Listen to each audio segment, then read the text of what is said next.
now checking out Renada Romaine, cuz. So the reason why I've caught so much hell is not because I've ever demonized this president. That's not my style. I don't demonize. I've never said anything derogatory. I've never called him a name. I've never been disrespectful. All I've done is to ask questions that needed to be asked. I've tried to hold him accountable. Right. I've tried to challenge folk to re-examine their assumptions. I've tried to get folk to expand their inventory of ideas.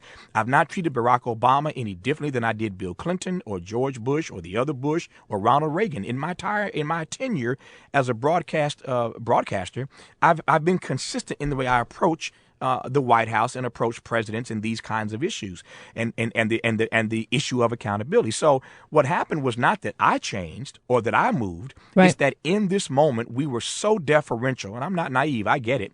We were so deferential and so protective that Tavis couldn't ask these questions of this president Right. the way he did any other president. So the answer to your question is this.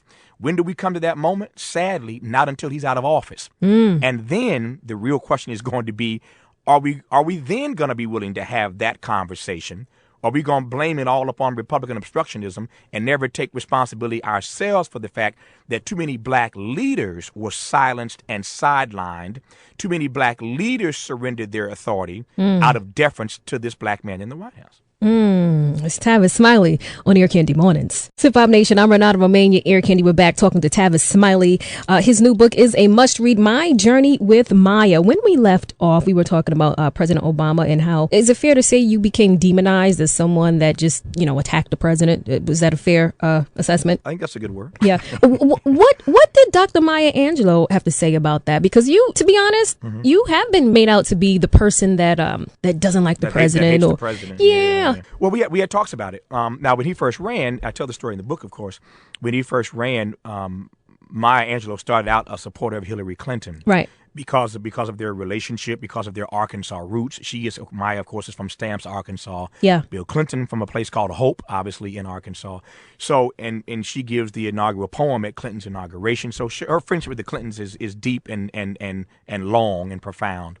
And so she starts out a Hillary supporter. When Hillary loses to Barack, she then, of course, becomes a Barack Obama supporter. And so the Obama campaign, not liking my questions or, my commentaries about certain issues, started sending everybody they could who knew me, who was connected to their campaign after me to try to get me to tone it down, whatever that means. When apparently none of that seemed to work, again, whatever that means, when none of that worked, they played their ace card. They played their trump card. They called Maya Angelou because they knew the relationship. And they asked Maya to call me. And one night we had a long come to Jesus conversation about this campaign. And the story is in the book. But what essentially happened was that, I had to explain to Maya in love that, you are an Obama surrogate. I am a broadcaster. Right. Am I going to vote for Barack Obama? You bet I am. Right.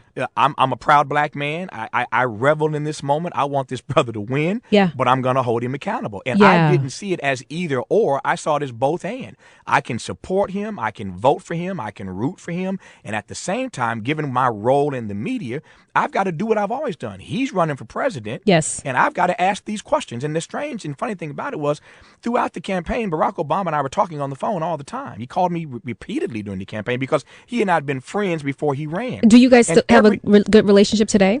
I have not talked to him since he's been president. No. Not at all. But he understood in the campaign that he had a job to do and I had a job to do. And here's the point. Every conversation we had during his run for the White House, every conversation we had, and there were many, they ended the same way. He would close the conversation by saying to me, Tavis, you got to do what you got to do. And I got to do what I got to do, and I understand that. And I'd say, I love you, and that was that. Yeah. So a lot of people have made a big deal of this, but he understood that my role was different than his role. Yeah, yeah. And I hope he doesn't think I'm a hater, but I've had to ask these tough questions, in part because, again, black folk have lost ground during his presidency. So Maya and I had these conversations, and so initially she thought I was being a bit tough on him, but after we talked about it, she came to understand that I had to be true to my calling. And here's the funny part.